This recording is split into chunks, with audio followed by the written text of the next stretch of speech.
The Mr. Beacon podcast is sponsored by Deloitte, scaling IoT with battery-free Bluetooth. Welcome to the Mr. Beacon podcast. This week we have an interesting show. Well, they're always interesting, otherwise we wouldn't record them. But this week I'm talking to Robert Schmid, who is the leader of the Internet of Things practice, the chief futurist at Deloitte Consulting. Robert, welcome to the show. Thanks for having me. It's great to be on there. Kind of a switch of roles. You were on my show, now I'm on yours. That's right. So your alter ego is Mr. IoT, and so we have Mr. Beacon meeting Mr. IoT. It sounds like something from a Marvel comic thing. I don't know whether we're dueling it out or we're like the Fantastic Two or whatever. Anyway, it's probably not a good look to compare yourself to a superhero. But anyway, it's great to have you on, and I don't know how you feel about doing your show, but I learn a huge amount from my guests, and so you, as well as running a consulting practice dealing with super interesting, demanding clients at the cutting edge, you're also talking to people throughout the IoT ecosystem constantly. And so it's great to be able to pick your brains. Before we dive into it, just a few housekeeping things. I want to give my usual non-paid for plug for Starbucks, basically as a thank you for running their program for young adults who have autism. My eldest son's in that program, and it's actually been going on 4 months now, so which is the longest time he's held down a job. And part of that is basically because he loves working there, and the people there are very understanding and flexible, and so it makes a huge difference. And as I think about it, this industry, I don't know what your view is, Robert, but I think this industry is full of people that are on the spectrum. Some are kind of at the Bill Gates end of the spectrum, and others are maybe less functional. And finding the folks that are more challenged, a great place to work where they can meet people is really good. So what's your view on autism in technology, Robert? Do you see a lot of people on the spectrum? Look, I don't know.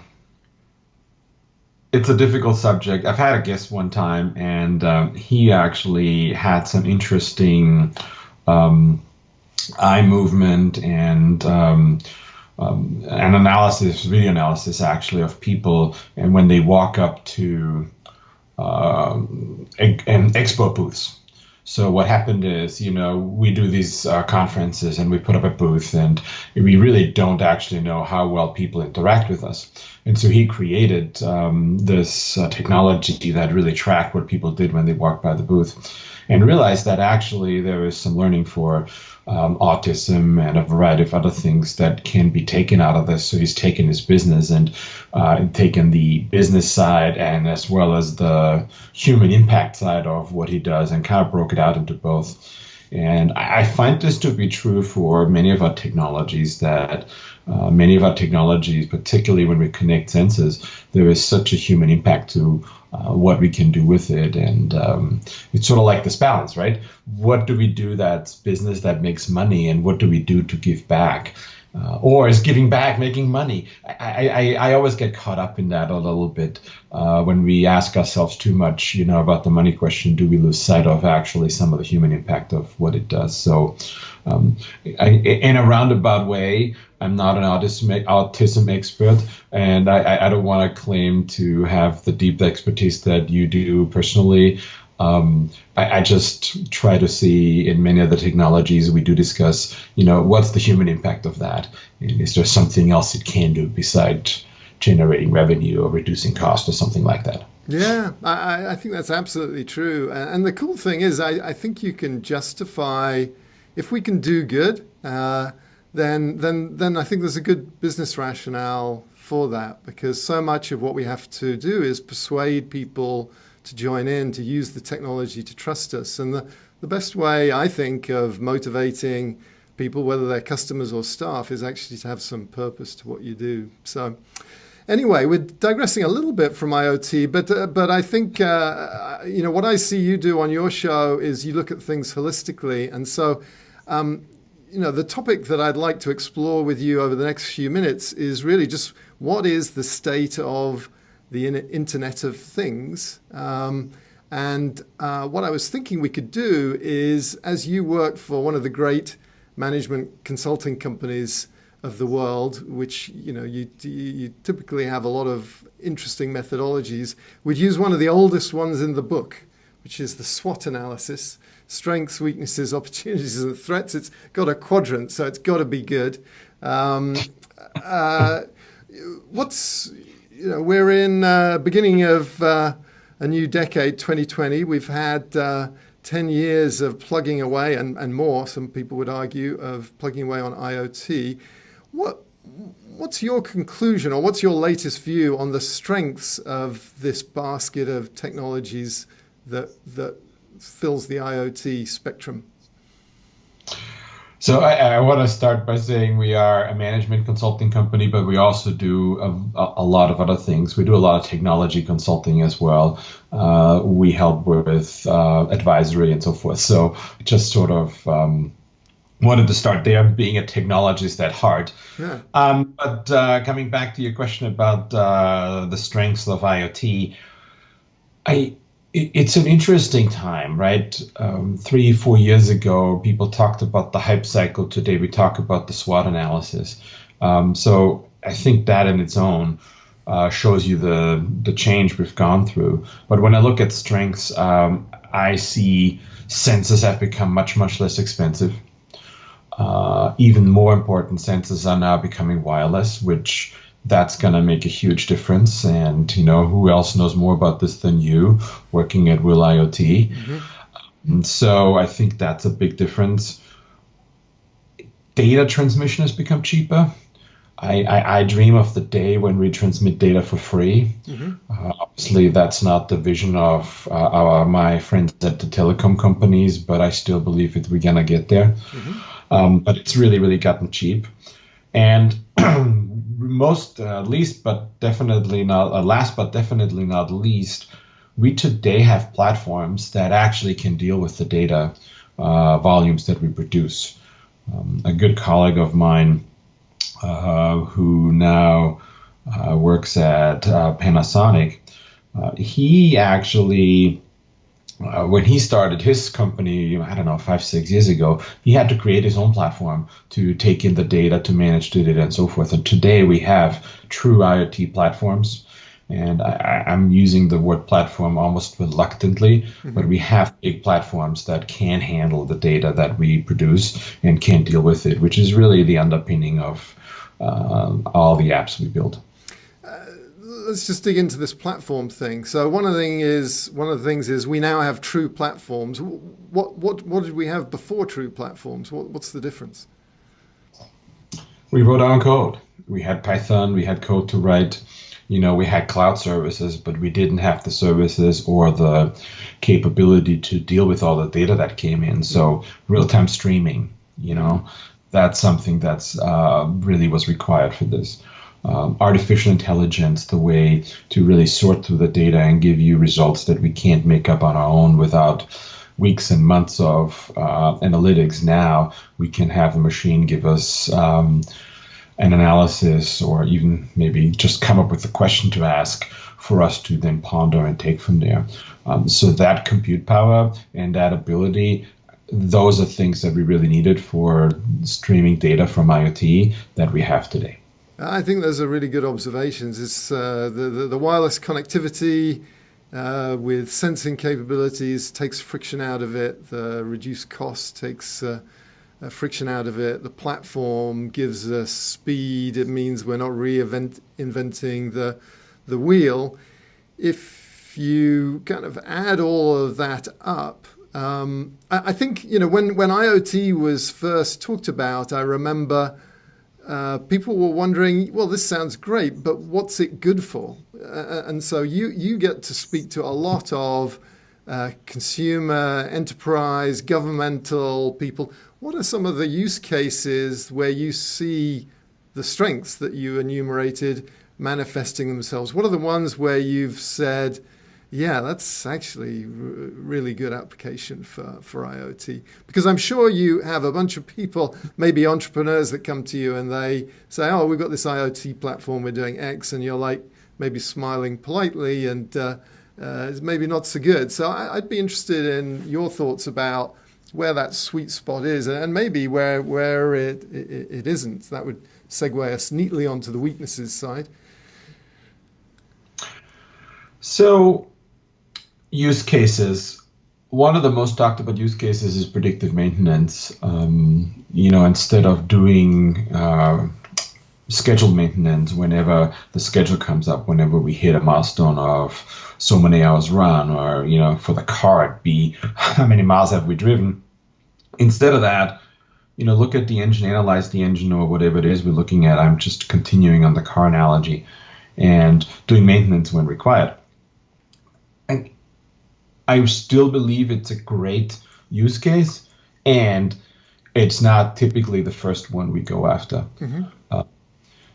I think the first one and the easy one, particularly when we talk about smart factory or factory floor, is really connecting machines end to end, so start to finish, from the really start of a factory line all the way to the end, and gaining insights into that is often the very first use case that really shows already incredible benefits. And, we see use cases where we see examples where we do that, and instead of people having to put a whole new factory line on the floor, they can actually squeeze an extra 10% out of the existing line and be able to produce more and save working capital, increase throughput, and so forth. So just by connecting and creating visibility from start to finish into a factory line is a very, very simple use case. I think I just want to pile on there and echo that. I think that's so right. I think there's still a huge portion of industry that may have incredible incredible tools and so forth. I was on site at one of our customers. They're kind of heavy industry, and they have these machines that look like they just straight out of Terminator 3, or is it Terminator 4 now? I'm not sure. But just the ability to throw these multi-ton products around in this environment is incredible. But it's clear in their industry, generally speaking, the work in progress, the products are still kept track of using pencil and paper, and they're moving forward to address that. But I feel like many factories are kind of like a black box, and things go in, raw materials come in, stuff comes out, and there are robots and so forth. But knowing where everything is, do we know where every item of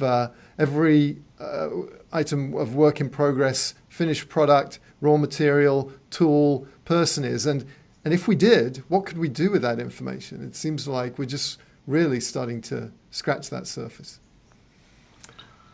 Yeah, and I mean, to me, this is talking about, I want to talk about another use case in a little bit, but I'm not sure if it's a weakness or it's an opportunity. I think it's an opportunity on your SWOT. But when we talk about the factory floor, the opportunity here really is, and what's new is we're bringing, we call about the convergence of IT and OT, the information technology, the people that work in the IT department, and the OT folks, the operational technology folks, the people on the factory floor.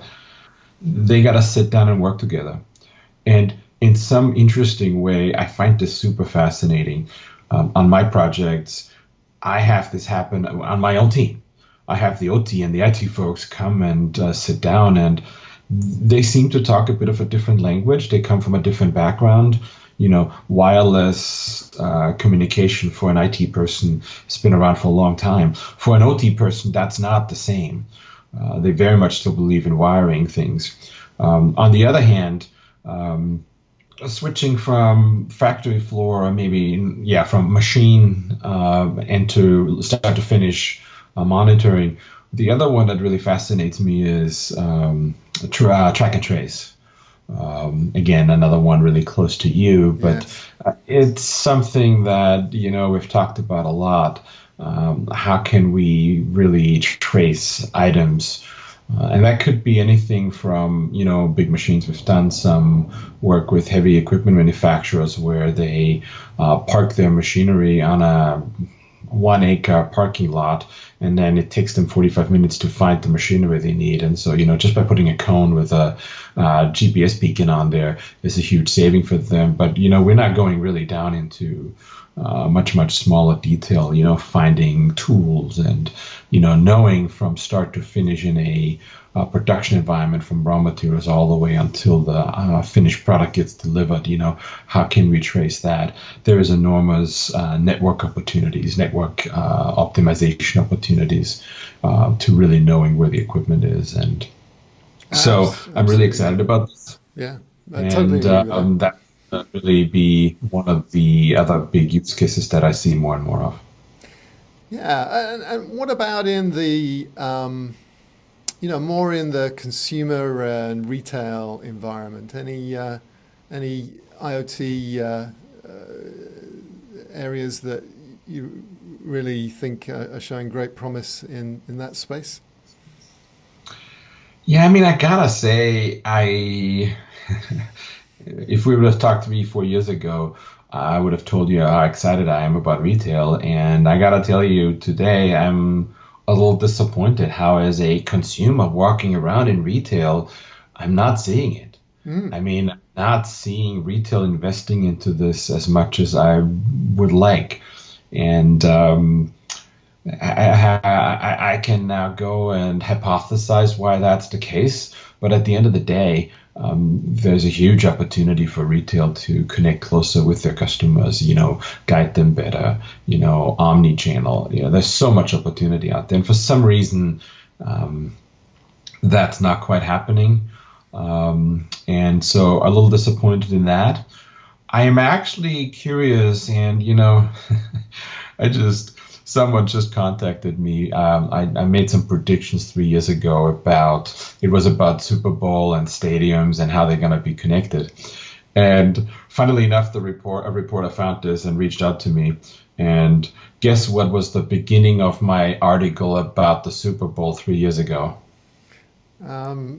I don't know. I was just trying to think. 3 years ago, they were just starting to put beacon technologies in the Super Bowl. I remember that because I was working for a company that put some of that in there. But it seems like they're constantly trying to do that. So no, I give up. What was it? I predicted that the 49ers are going to be in the Super Bowl in 3 years. How could that have not been more accurate? And you know what? It was more of a joke than anything. And yet that was the best prediction out of all of them. So that's pretty fun. Love it.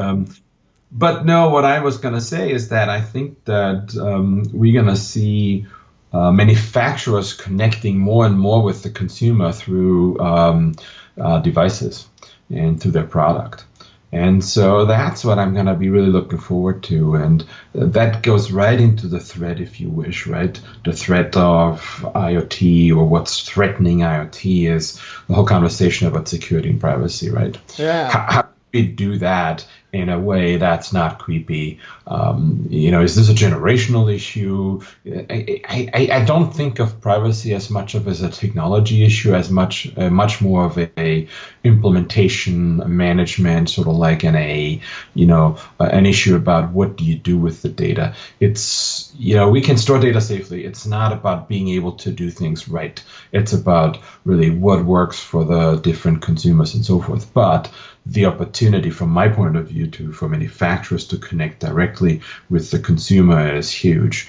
And, we're going to see that go way down into price. It's not just going to be the $4,000 or $5,000 devices that kind of connect with you. It's going to be the much cheaper ones. And that'll be super interesting, Oh, I totally agree. So yeah, let's jump down into the bottom left quadrant and talk about threats for a bit. And I think you put your finger on it with security and privacy. We just joined an organization called IoT, which is a group of IoT companies that are trying to collaborate and agree a set of principles and standards around security. And I went to my first meeting of theirs that I attended, there was some great companies there. The tier one IoT companies were attending, and they started off with some demonstrations using existing products that you can buy today at Best Buy. One of them was one of the most popular door locks that uses a mesh technology to communicate. And basically they showed how anyone, within about 3 minutes, they hacked into this thing. Not only could they open and enclose the door lock that was on someone's front door, but they could do it in a way that decoupled the monitoring software, so they could walk into your house, walk out again, close the door and reconnect it so that the monitoring system never even saw it. And that's not to say that door locks on front doors have to be unsecure. It's just that the vendor in question, by default, had set a parameter that when the mesh was broken, it would automatically recouple. And the exploit was in that period where if you can convince the door lock, oh, the network's gone down, and it then tries to recouple, it recouples with your network rather than the homeowner's network. You open the lock. And there's a setting. There's basically a setting that the vendor had set to default, which was ease of use, which is don't worry if the network goes down, you won't have to repair everything. Whereas the default really should be security first, convenience second. And they did that, and they also did that with the camera and the nightmare of people looking at you in the camera. So, and a lot of this seems to be down to some fairly not fundamental stuff, but just the way people have packaged it, because profit has outweighed and convenience has outweighed security. And so I think what those guys are doing is good, because I think it'll raise the bar. But this is scary for those of us who earn our living out of IoT. Unless we get a handle on this, then it's going to really put a damper on the industry. So anyway, I agree. Let's go back to the top right-hand corner and talk about weaknesses for a little bit. That's the thing about this example you gave. Yeah. So I find it interesting, right? What occurs to me is so true for IoT more than many other things I've seen, is that it's very, very easy to fearmonger. And I love the example of your door lock, because I gotta tell you, I have a door lock. I don't know if it's the brand you talked about, probably not. But to be honest, if they want to break in my house, it won't take them 3 minutes to kick the door in, okay? And so for me, to make the door physically stronger to prevent people from kicking them in versus having electronic lock is so much harder, so much more expensive. And so I think I find myself, and I see this with others, losing sight of the bigger picture here, which is, yeah, we can get all hung up now on my key lock being so super secure that nobody can ever break it, versus, they just kicked in the door in 2 seconds and we're in and out in the time someone else can hack. Yes. And by the way, if you don't like that comparison, what about cameras that you have installed that actually now the person that hacked in saw the person that hacked in? So I think that when you put this on in context with everything else you can do around and the physical aspect, many of those security concerns are often overplayed. And that doesn't mean we shouldn't be secure. I think the other example I heard about this, which I think is even more interesting to me, is the example of what do you do with old devices? We have devices that we leave around underneath the sink that run for years and years and years, and we can't even talk to them anymore. So there's the whole decommissioning aspect of devices that's interesting. And I know you deal with this with your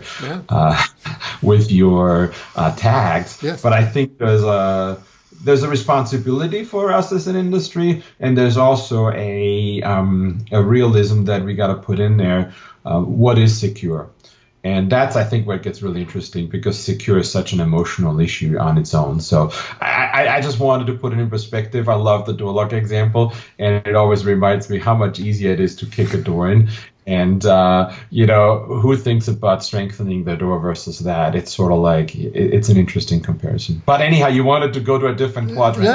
Let's go with this for a little longer, because I like what you're saying. And I think having balanced perspective is so important. And the problem is, with this social media world, it's so easy for you to play to the 1% of people that are really shouting loud about this. And, the way you deploy technology can be skewed. It's Clayton Christensen just died, didn't he? The author of The Innovator's Dilemma, one of the best books on technology innovation that I've read. Back in the days when I used to read books rather than listen to them. His premise was you can go out of business pretty fast by listening to your customers too much, because, who do you listen to? It's the most focal ones, and it'll be probably the biggest ones that have a set of very specialist requirements. And then you tend to ignore kind of the people that were happy with good enough. And then someone comes along with a product that is a fraction of the price that's good enough, and before you know it, you're servicing a tiny part of the market, and these other technologies have eaten your lunch. And I think the danger is that we treat security that way, but the flip side is, even though I agree you can kick down someone's door pretty easily, and who's really going to be able to understand Zigbee repairing and all that sort of thing. But the reality is these crooks can pull down an app which has been written by someone really smart, and they may not be the smartest knife in the drawer, but they can still break in very easily. So but to your point, it's about balance. But that's security. What about privacy? We can't have a conversation about IoT without talking a little more about privacy. Where do you think we are on that? It's something that we at Wiliot, we think about a lot, and we're trying to get the right balance on, because when you can have tags in people's drinks cabinet, medicine cabinet, in their underwear, then you need to respect that, and you need to do encryption. But then, where do you stop? You can make a product that is unusable, because, like, I would argue iOS is becoming unusable. I am so fed up with these blooming messages saying, this app is tracking you. I really don't care. I just want to get on with my life. And the fact that they're making me do this, and I feel like they're doing this because of some purity test, anyway, I don't want to burn any bridges with Apple, so maybe we'll edit this bit out, or maybe we won't. What are your thoughts on that balance with privacy and where that's headed? So I have an interesting story for you. We, Deloitte, did a research study, 9,000 people, I think 8 countries across the world, and asking them which technology has helped you professionally and personally the most. And I'll be happy to report that IoT came out at the top, and but only at like 54% strongly agreed that it helped them. And then AI and additive manufacturing, there were a bunch of things that were all below them. I have to say 54% satisfied isn't really that high. I think we have a long way to go. But here was the interesting one. We then split this by age group. And so I went to the Barcelona World Congress and did a bit of a panel on that. And I wanted to be prepared. Why was that the case? What hypotheses, theories, fantasies people had about this? So I brought a group together of a bit more diverse than myself to hear what they had to say.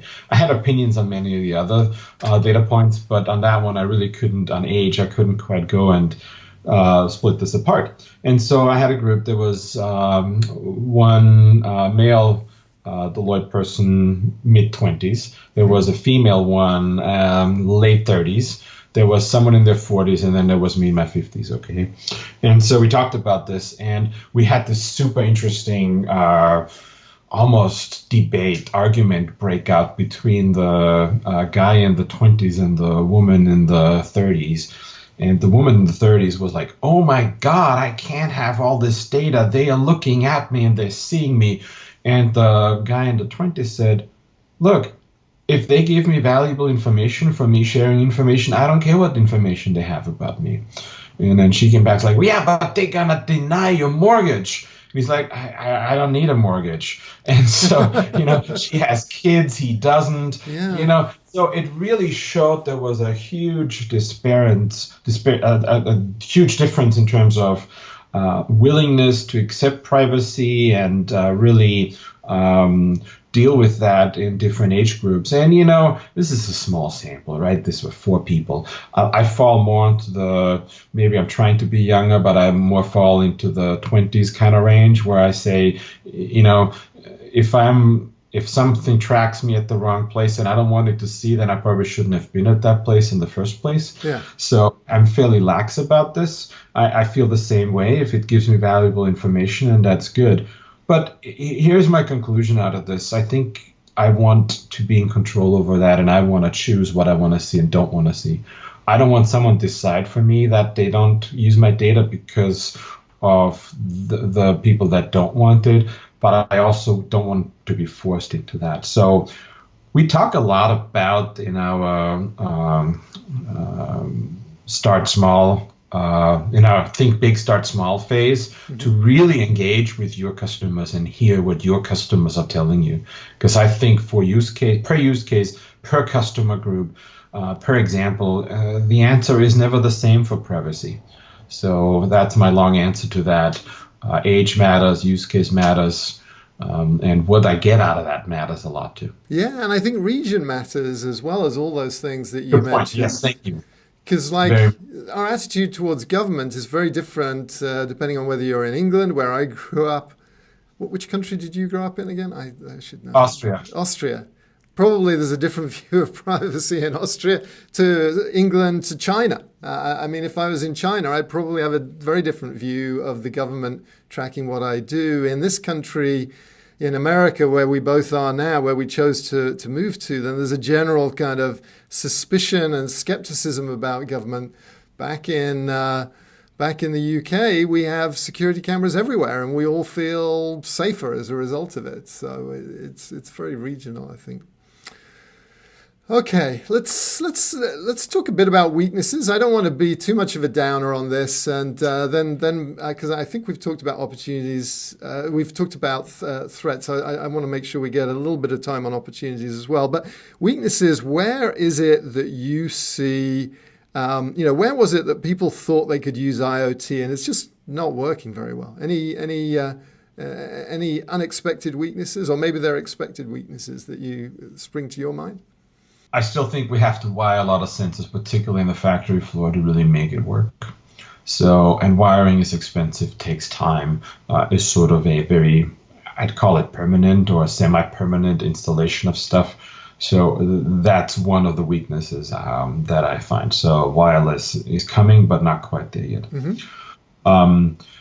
Another weakness that comes to mind is we are generating so much data, and I still think we don't have enough people that really understand data scientists. There's just a shortage of people that really are into the data side of things as much as they need to. So that's another one.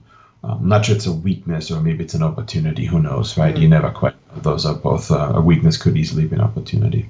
Yeah, it is for some, certainly. I often wonder, what can I tell my kids that they need to study to have a job? And I think that's one of the areas maybe they should. Math. My new answer is math. I've been asked this question. I was like sitting there and racking my brain. I was like, no, it's math. It really is math, which is fascinating. So that's another weakness. So then it's very easy to create vertical solutions, like really up and down. Just here's the right sensor for your problem. Let me give you the edge computing device that just talks to my sensors. And then that's going to go into my cloud environment, which, by the way, is any of the big clouds anyhow, because nobody can afford to make their own anymore. But they make their own portion of this. And then I'm going to create data science on top of that that's specifically focused just on that use case. And on top of that, I'm going to create an app. And that app only solves my use case, and it connects all the way through. And so it creates this danger of saying, yeah, that use case is solved perfectly, top to bottom, straight down. And then it's like, oh, hang on, but I'd like to also know. And yeah, now we're stuck, because that use case is so vertically siloed. It's so, disconnected from everything else that you can't do that. And I think it's a bit of a trap, and it's a trap to easily fall into. For some things, it makes sense. But I was just on a call with a company that makes amazing sensors, and they said, yeah, it takes too long for other people to do data science. We created our own data science environment and our own analytics environment, and now we have another environment to go to and look at the data. It's a weakness, and it's definitely something that is hard to overcome, but the verticalization is definitely a challenge, I find. Yeah, that's true. Yeah, you're drawn to it because it's amazing how, as human beings, we need a lot of help in joining the dots. As technologists, we assume everyone can see those connections, but normal people need, a lot of them need it to be packaged and very specifically for them, and that takes time, and it kind of locks you in. And I feel like we've covered a lot of, we've covered a lot of strengths and weaknesses, the threats. Actually, we talked about privacy and security. Maybe we should just do kind of a sweep around of any last pieces that we haven't touched on. I'll tell you one thing we haven't talked about, which is very surprising. We haven't talked about blockchain. So what is no conversation on IoT is complete with a conversation about blockchain. And I know Deloitte is doing a lot in that area. I kind of oscillate between being super enthusiastic about it and seeing how it can open up all these opportunities and thinking, oh my God, if I see another company that's got blockchain in the description of what they're doing and basically are applying it for something that actually could be solved just as well without blockchain, then I'll scream. So what's your view of where blockchain is and where the opportunities for that are and where it's not being used well? So, when you said blockchain, the next thing that popped into my mind was like, let's just add on 5G, right? Because we got to talk about that too. Yeah, we should. Yeah, that's a good point. I feel equally ambivalent about both of those, and here is why. 5G is still years away from being readily available in many, many areas. Yet, I just wish that I could entice my telecom friends and clients to stop thinking of chips and start thinking of connecting ubiquitously to things. So don't ask me how many SIMs I'm going to buy from you. Help me to connect in any form of fashion. Is that Wi-Fi? Is that whatever it is, right? So I miss this conversation to go that way. And I think anybody who's ever going to really answer this question independent of technology, but really just saying how to connect is going to really solve and crack that nut. But in any case, it's a bit away. Blockchain has its place, particularly when it talks about how to connect between different entities and creating trust between us.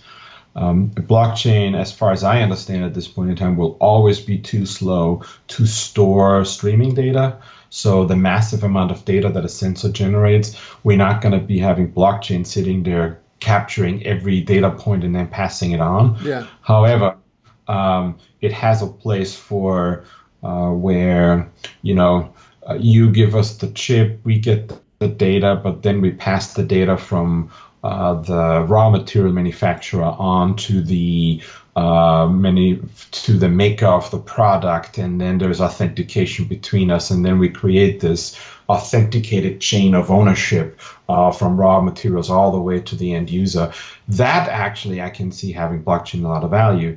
I had this, coming back to the human impact, I've had this interesting conversation with a food manufacturer, really actually grower of vegetables and greens and so forth. Mm-hmm. And, me as a consumer, I'd love to know where my greens come from, right? And so to create a chain of ownership of what happened with where was the food I eat grown and how did it get to me, the farm to table, yes. That is a great example and a great use case for blockchain, because then there's authenticity is required, and you want to make sure you have a certified authentic food network, if you wish.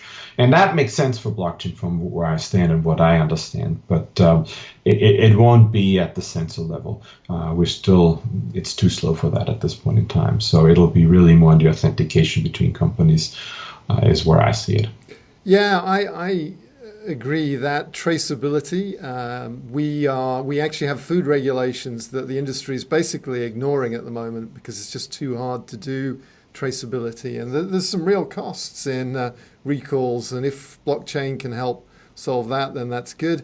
Of course, you can go to ridiculous extremes, and for a while I was skeptical about this provenance thing and the value of it, and I think of that sketch in Portlandia where the couple in Portland, Oregon, where I spent some time, very known for its political correctness, they were being briefed on the identity of the chicken who basically gave its life for the meal and what its name was, where it lived, and what its hobbies were.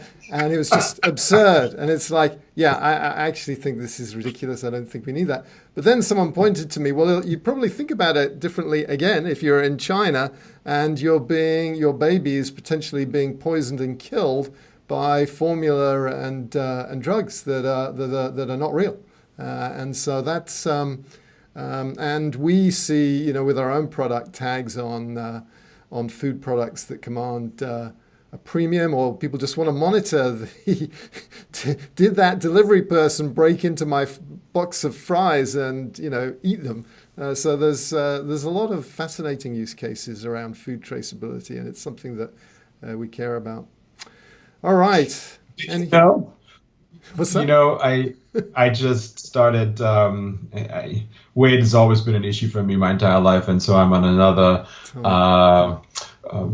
march to improve my food intake. Yeah. And one of the things I looked was outlined to me was, I gotta lower my sugar intake. And so, did you know that on the back of every package, every ingredient has a percentage of daily how much daily intake you should have for that particular piece of ingredient? Yes. Except sugar. Oh. Pick it up. You will notice that sugar has grams. By the way, 4 grams is a teaspoon, I think, a teaspoon. It's just nuts if you think that, you look at this, but there's no percentage next to it. And it's fascinating to think, how did that happen that sugar doesn't get a percentage versus all the other ones? So it's a really tricky one, right? And I think it's going to be back to what I take out of this. It's back to us as consumers to really make our voice heard by buying what we think is good for us and, being very conscious. And I think this is true for many other things. We got to look at our consumers, what they want. It's for privacy, it's for use cases, it's for what works and for what doesn't. But I think it's going to be super fascinating to see how we're going to know so much more about machines around us, about, what we have, products we have around us and so forth. And that's just exciting to me. And, beside the technology side of it, it's just going to have an enormous impact. So I don't know. I just thought it was an interesting story to think that sugar doesn't get a % of daily recommended intake. I am flabbergasted by that. That's amazing. This has been really fun. Robert Schmid, Mr. IoT, thanks very much for joining us. If people want to catch Coffee with Mr. IoT, what's the easiest way of finding it? Just go on YouTube and search Coffee with Mr. IoT, or subscribe to the Deloitte channel, and you'll see lots of other interesting contributions. But it's on YouTube, and actually we just made a podcast out of it too, so you can search for podcast too. We're taking all the YouTube stuff and making it into a podcast. So you've been way ahead of me on that.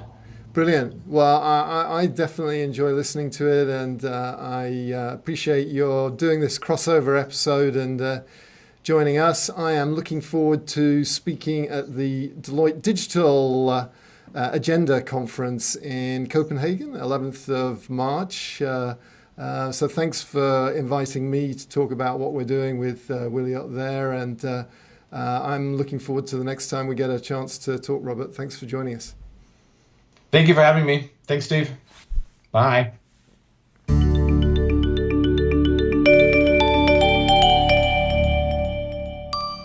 So imagine you're on a rocket ship, you're going to Mars, and for some bizarre technical reason, you can only have 3 songs. What would the 3 songs be that you would listen to? Oh my gosh, that must be the very first iPod ever. 3 songs only. Yes, the proto iPod. So I don't know what the 3 songs would be, and I'll explain to you in a second. But I think I'd bring at least one song from each of these 3 artists. There'd be an El Jarreau song. It might be the song that's like the theme song of the Moonlighting show that, with Bruce Willis and Sheryl Shepard. That was great. So one El Jarreau song. It'll be, and I saw him live twice. One Barry White song, because that always lifts me up. I kind of like, I don't want to fess up that I listen to ABBA, so I figured I'll pick some Barry White stuff. Okay. And I don't exactly know again which song it is. And the third, and I saw him live, and John Mayer, a John Mayer song. And I was lucky enough to see John Mayer before he became Big John Mayer. I saw him once actually in San Diego at the House of Blues play. Oh, it's a good venue. Very nice, intimate, big enough to have atmosphere, but cool. Well, yeah. I mean, it's interesting. As I pose this question to you, I realize you've sort of been on the closest thing that one could have, a trip to Mars. You've actually been sailing around the world. How long were you on that sailing boat for? I lived on the boat for 3 years. I sailed from actually San Diego all the way to New Zealand for a year. Amazing. And were you listening to music then, or was it just fighting the elements to stay alive? Oh, no. Listening to music most of the time. Oh. Yeah, that was one of my projects. I put speakers on the boat everywhere so I could listen to music because, as I said, I love having music in the background. So, yeah, it's interesting. The reason I don't know the songs is because to this day, I don't always listen to lyrics. Lyrics for me come kind of hard. Yeah. So I'm more a melodic kind of guy, the melody and so forth. Lately, I found out that in some of my old music, it's a pretty sad lyric, because now I hear the lyric after 20 years living here. It's like, ooh, that's not really a good message. Maybe I got to take that off my playlist. But and is there a set of songs that remind you of that journey, or artists, or is it the ones that you just described? No, those artists I've liked for a long, long time. Some of my friends make fun of my playlist because it hasn't changed in like 15, 20 years. Well, no, John May I've added more recently, but in any case, yeah. No, it's just, I don't know. Okay, no song that you hear it and you think, oh man, I remember when I was on a howling storm in the middle of the Pacific. Okay, very good. Well, very good backdrop to that question, and thanks for answering it.